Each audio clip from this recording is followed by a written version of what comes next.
श्री राम जन्मभूमि प्राण प्रतिष्ठा के मुख्य पुरोहित की मौत पर सीएम योगी ने जताया दुख। ट्वीट कर कहा, आचार्य लक्ष्मीकांत जी के गोलोक गमन में हुई थी अपूर्णीय क्षति। बिजली बिल के नाम पर उपभोक्ताओं को परेशान न किए जाने पर सीएम योगी आदित्यनाथ ने अधिकारियों को दी हिदायत। सीएम योगी ने प्रदेश में स्मार्ट मीटर लगाने पर दिया विशेष जोर। कहा, इसके लिए किया जाए तैयार, स्मार्ट मीटर है आज की आवश्यकता। यूपी में प्रतियोगी परीक्षाओं के पेपर लीक पर सरकार सख्त। योगी सरकार ने बनाई नई रणनीति, निष्पक्ष परीक्षा के लिए। भतीजे आकाश को मायावती ने फिर बनाया स्टार प्रचारक। लिस्ट में दूसरे नंबर पर नाम। 46 दिन पहले उत्तराधिकारी और कोऑर्डिनेटर का छीना था पद। बरेली में प्लॉट कब्जे को लेकर दिन दहाड़े हुई 100 राउंड फायरिंग। बिल्डर के गुर्गों ने बीच सड़क पर चलाई गोलियां। आप देख रहे हैं के न्यूज, खबरों का सारथी।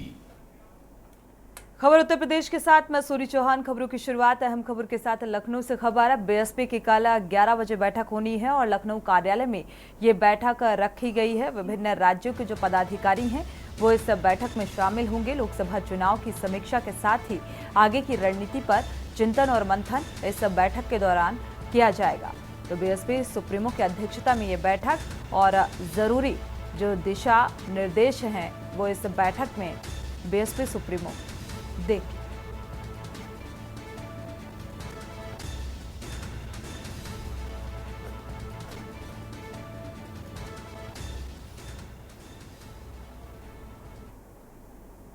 लखनऊ से खबर, अखिलेश यादव ने सरकार पर निशाना साधा है। अयोध्या के महंत राजूदास के मामले को लेकर ट्वीट किया।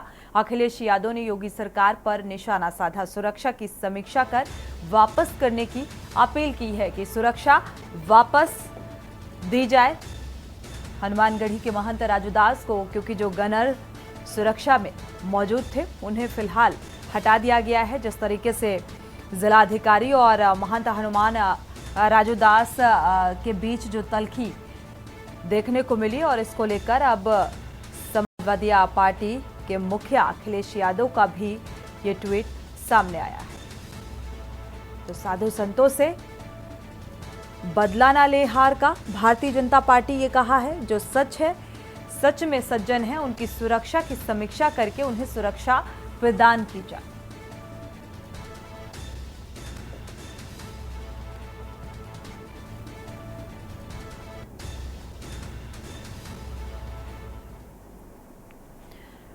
हमीरपुर से खबर सामने आ रही है। समाजवादी छात्र सभा ने राज्यपाल को एक ज्ञापन सौंपा है। नीट परीक्षा को लेकर ये ज्ञापन सौंपा गया। जिस तरीके से इस परीक्षा को लेकर धांधली हुई, पेपर लीक को लेकर ये ज्ञापन राज्यपाल को संबंधित ज्ञापन सौंपा गया है और डीएम को एक ज्ञापन।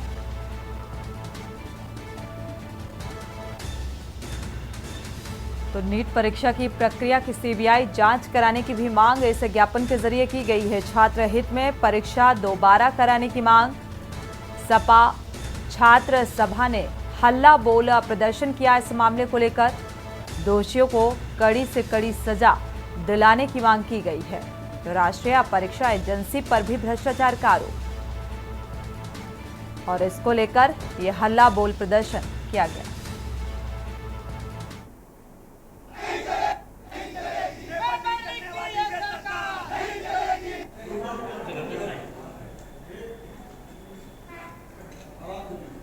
संबंध में आप लोगों ने प्रदर्शन कर ज्ञापन सौंपा है। देखिए, आप लोगों को फिर याद है, पूरे मीडिया को मालूम है, इस देश के अंदर, खास तौर से इस प्रदेश के अंदर जब जब परीक्षाएं हो रही हैं, ये चाहे नीट हो चाहे पुलिस भर्ती हो, सारे के सारे पर्चे लीक हो रहे हैं। किस संबंध में आप लोगों ने प्रदर्शन करते हुए अपर जिलाधिकारी महोदय को जो ज्ञापन सौंपा है?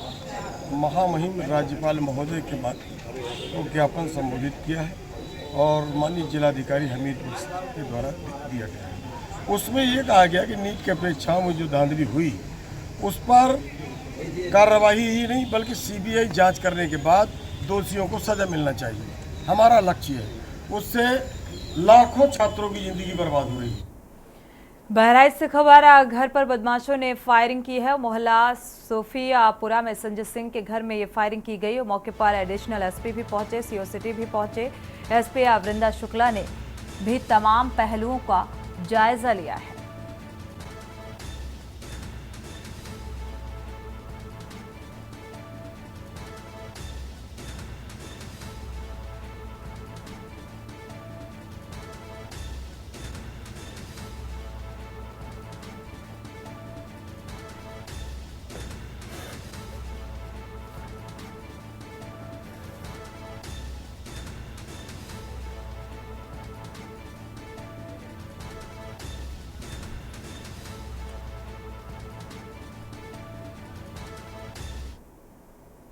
जी, ये माधवपुरी मोहल्ले में एक रिटायर्ड जिला शासकीय अधिवक्ता हैं, तो उनके घर पे दिन में ही एक अज्ञात व्यक्ति द्वारा प्रथम दृश्य ऐसा प्रतीत हो रहा है कि किसी देसी तमंचे से फायरिंग की है। और जो उनके द्वारा और उनके घर में उपस्थित अन्य लोगों द्वारा बताया जा रहा है वो ये है कि वो बाहर अपने वेरांडा में बैठे हुए थे, तो कोई अज्ञात व्यक्ति आया, उसने अपनी बाइक गेट के बाहर खड़ी की, गेट खोला और उसके बाद एक सिंगल फायर किया, जिससे किसी को हानि नहीं हुई और वो करके फिर वो तत्काल वहाँ मौके से भाग गया। तो घटना को बहुत गंभीरता से हमारे द्वारा लिया गया है। इसकी सूचना मिलते ही तत्काल थाने की टीम और सभी वरिष्ठ अधिकारी मौके पे पहुंचे हैं। फोरेंसिक टीम द्वारा बुलेट को रिकवर कर लिया गया है, अन्य अहम एविडेंसेस यहाँ से पिक कर लिए गए हैं। हमारी एसओजी की टीम भी मौके पे आवश्यक कार्रवाई कर रही है और मुझे पूरी उम्मीद है कि बहुत जल्दी हम इस घटना का खुलासा करेंगे कि कौन ये व्यक्ति था और किस मकसद से यहाँ आके इस तरह से फायर किया है।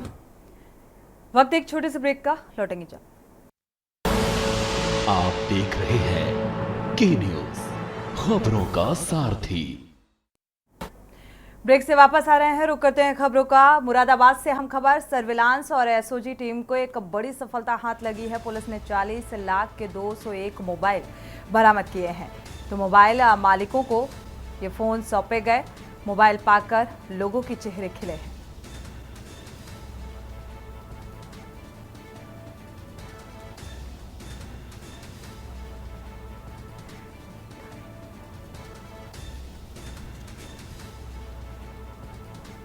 तो ये बड़ी कामयाबी पुलिस की।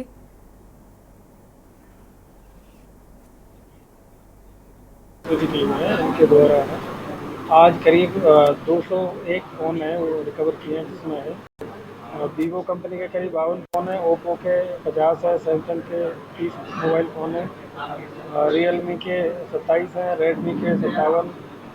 इसके अलावा बाकी वन प्लस और जो मोटरोला, पोको, इस तरह की जो टोटल मिला के करीब 201 मोबाइल रिकवर किए, जिनकी अनुमानित कीमत करीब 40 लाख के आसपास है।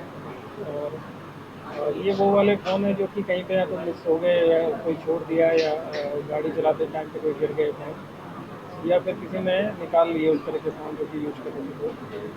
तो इनको सर्विलांस टीम ने रिकवर किए हैं, इनका जो आज में रख कर रखे और आज सभी को बुला के इनके जो ऑनर है उनको बुक किया है। कानपुर से खबर है, घर में युवक का शव मिलने से हड़कंपा और फिलहाल आपको बता दें पिता ने डंडे से पीट कर बेटे की हत्या की है।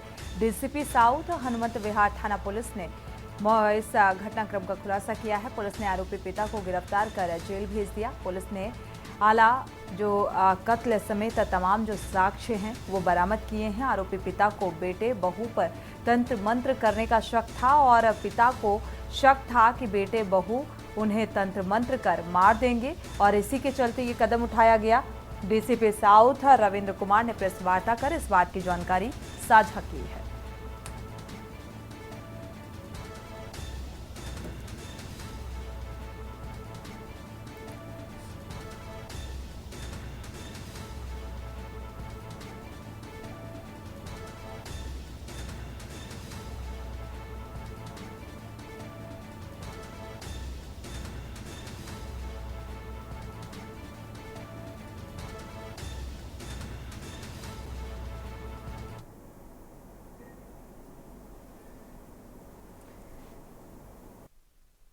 दिनांक 20 से 2024 को सवेरे लगभग 6:45 बजे थाना हनुमंत विहार को एक मर्डर की सूचना मिली थी। उक्त सूचना पे थाना प्रभारी और मैं स्वयं और बाकी सभी अधिकारीगण, फील्ड यूनिट की टीम, हमारी डॉग स्क्वाड की टीम, सभी लोग मौके पर गए थे। जो घटनास्थल था वो मृतक का स्वयं का घर ही था और उस घर में जिस रात ये घटना हुई थी उनके पिताजी और वो दोनों लोग थे, उनके अलावा और कोई व्यक्ति नहीं था। जो घटनास्थल का बारीकी से मुआयना मेरे द्वारा किया गया, फील्ड यूनिट और डॉग स्क्वाड की टीम के द्वारा भी घटनास्थल का काफ़ी बारीकी से मुआयना किया गया। फील्ड यूनिट के द्वारा जो है घटनास्थल का फोटोग्राफी वीडियोग्राफी जो है बारीकी से की गई, डॉग स्क्वाड के द्वारा भी उसमें मदद ली गई थी। बॉडी का पंचनामा करने के बाद में जो पीएम रिपोर्ट आई है, पीएम रिपोर्ट में जो लेसरेटेड वुंड आई है, जो कि हार्ड एंड ब्लंट ऑब्जेक्ट से होता है जनरली। और जब हम लोगों ने इनकी पत्नी को सूचना दिया, जो मृतक है उनकी पत्नी के सूचना जब उनको मिली, वो मौके पे आए, क्योंकि उस दिन वो अपने मायके में थे, यहाँ पे नहीं थी पत्नी। उनके द्वारा एक तहरीर दी गई। इस तहरीर के आधार पे जो उसमें कंटेंट था, उस कंटेंट के आधार पे थाना हनुमंत विहार पर 302 आईपीसी का एक मुकदमा पंजीकृत किया गया, जिसमें 3 लोग नामजद कराए गए। जो 3 लोग जो नामजद है, जो मृतक है, उनके पिता और 2 सगे भाई हैं, 3 लोग नामजद थे। बहराइच से खबर सामने आ रही है। संजय सेतु पर लगा भीषण जाम, सैकड़ों गाड़ियों की लंबी कतारें यहां पर नजर आ रही हैं। गैस सिलेंडर लदी गाड़ियां खराब होने की वजह से ये जाम की स्थिति बनी और पुलिस आवर जेसीबी की मदद शुरू की गई। जेसीबी के जरिए इस यातायात को हटाने की कोशिश, फिलहाल आवागमन जो है वो शुरू हो चुका है।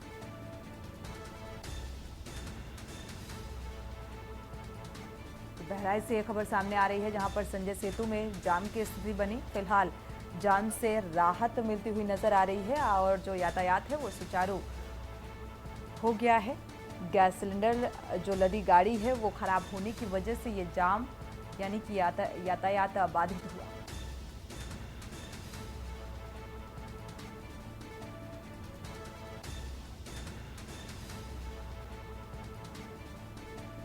तो सैकड़ों गाड़ियों की लंबी कतारें यहां पर नजर आईं।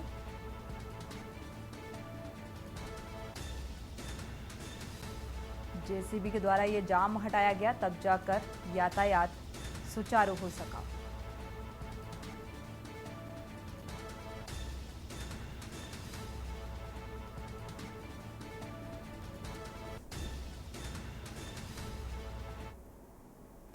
बागपत से खबर, राजस्व, कानून और विकास कार्यों को लेकर बैठक में पहुंचे प्रभारी मंत्री जसवंत सैनी और कानून व्यवस्था को अधिक प्रभावी बनाने के निर्देश दिए गए हैं। राजस्व की वसूली के लिए एक खाका तैयार किया गया और साथ ही राजकुमार सांसद जो हैं वो मौजूद रहे। विधायक योगेश धामा भी इस बैठक में मौजूद रहे। छोटे-मोटे में से इश्यू तो आते रहता है कि सभी विकास की परियोजनाएं ये जो बैठक हो रही है आचार संहिता की बात।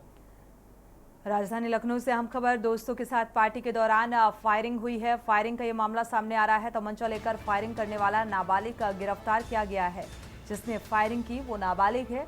पुलिस ने नाबालिग को अवैध तमंचे के साथ पकड़ा है और हालांकि छत पर फायरिंग की गई, जो कि वीडियो में साफ तौर पर देखा जा सकता है। जो वीडियो वायरल हो रहा है, फायरिंग करते हुए ये वीडियो सामने आया।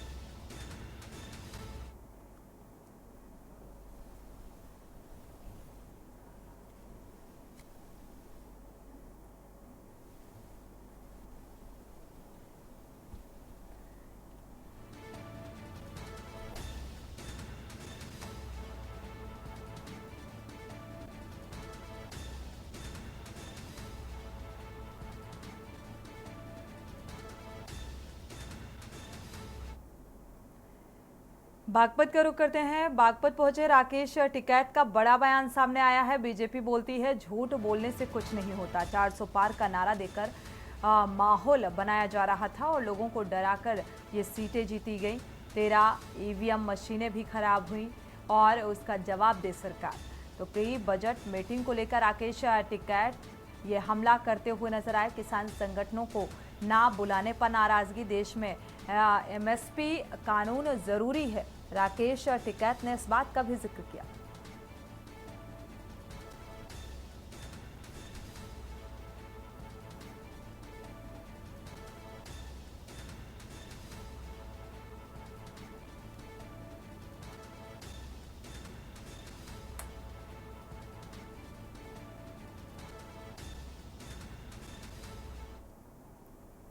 कन्नौज से खबर। पुराने रंजिश को लेकर दो पक्षों के बीच हंगामा। दोनों पक्षों ने आमने सामने खड़े होकर पथराव किया। असलहे लहराने का वीडियो भी सामने आया। सदर कोतवाली क्षेत्र के कुसुमखोर का यह मामला सामने आ रहा है।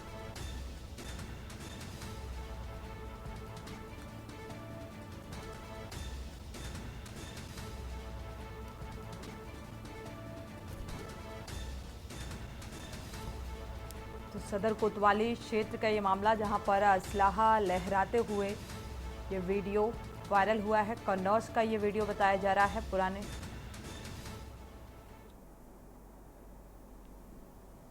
पुरानी रंजिश के चलते ये पूरा वाकया, ये पूरा घटनाक्रम सामने आ रहा है। पुराने रंजिश का मामला बताया जा रहा है।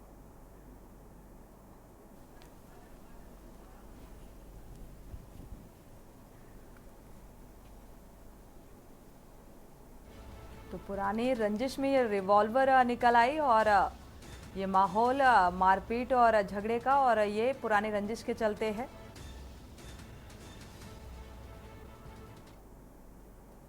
इसी बीच कानपुर से खबर सामने आ रही है। नीट परीक्षा को लेकर समाजवादी पार्टी का प्रदर्शन। विश्वविद्यालय गेट पर शिक्षा मंत्री का पुतला दहन किया गया। सपा छात्र सभा के जो पदाधिकारी हैं, उन्होंने विरोध प्रदर्शन किया। सपाइयों ने शिक्षा मंत्री से इस्तीफे की मांग की है। सीएसजेएम विश्वविद्यालय का ये पूरा मामला सामने आ रहा है।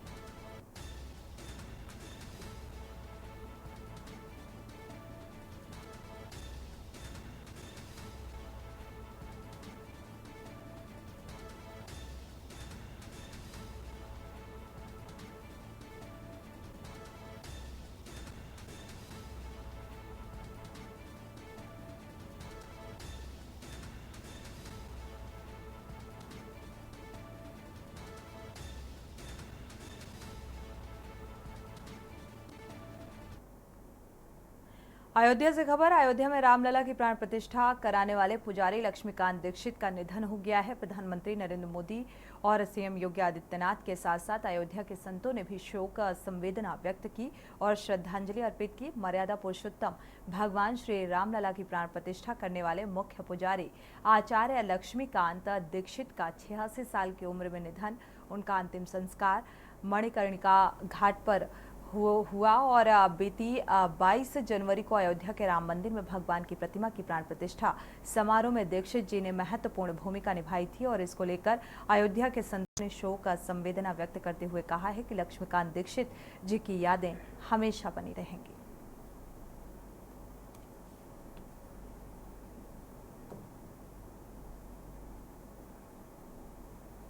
और जब उनका समाचार हमको मिला कि वो नहीं रहे तो मेरे आंखों में आंसू आया, मैं दुखी हुआ और मैं आज भोजन ग्रहण नहीं किया। लक्ष्मीकांत जी का देहांत हो गया है, बड़ा दुखद समाचार है। जिनके द्वारा श्री राम जन्मभूमि प्राण प्रतिष्ठा, भगवान श्री राम मंदिर का प्राण प्रतिष्ठा हुआ था, बड़े विद्वान थे। और जब उनका समाचार हमको मिला कि वो नहीं रहे तो मेरे आंखों में आंसू आया और मैं दुखी हुआ और मैं आज भोजन ग्रहण नहीं किया। बड़ी दुखद चिंता है, क्योंकि वो ऐसे एक महान विभूति थे, ऐसे प्रकांड विद्वान थे, ऐसे तपस्वी थे, ऐसे ज्योतिष के मर्म ज्ञानी थे, जिनके द्वारा श्री राम जन्मभूमि का शुभ मुहूर्त 48 सिकंद दिया गया था।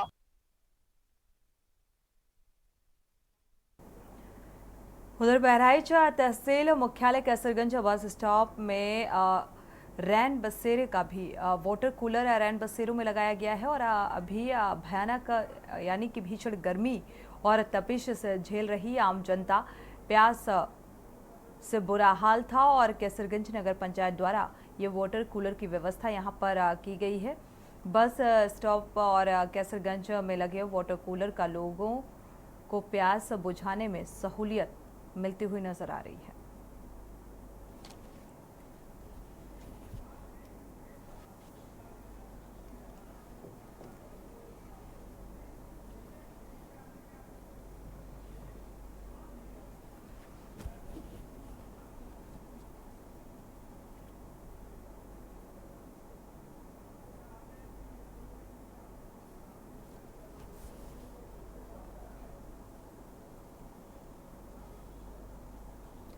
तो यहाँ पर जो वाटर कूलर लगाया गया है वो फिलहाल एक शो पीस बनकर यहाँ पर खड़ा हुआ है, क्योंकि जो लोग भीषण गर्मी से जिन्हें प्यास लगती है और उन्हें लगता है कि इस वाटर कूलर के जरिए अपनी प्यास को बुझाया जा सकता है। फिलहाल ये महज एक डमी की तरह है यहाँ पर, जो लोगों की प्यास बुझाने में पूरी तरीके से असमर्थ है। तो हालांकि कई महीने बीत चुके, लेकिन अभी भी जिम्मेदारों को इस बात की खबर नहीं है।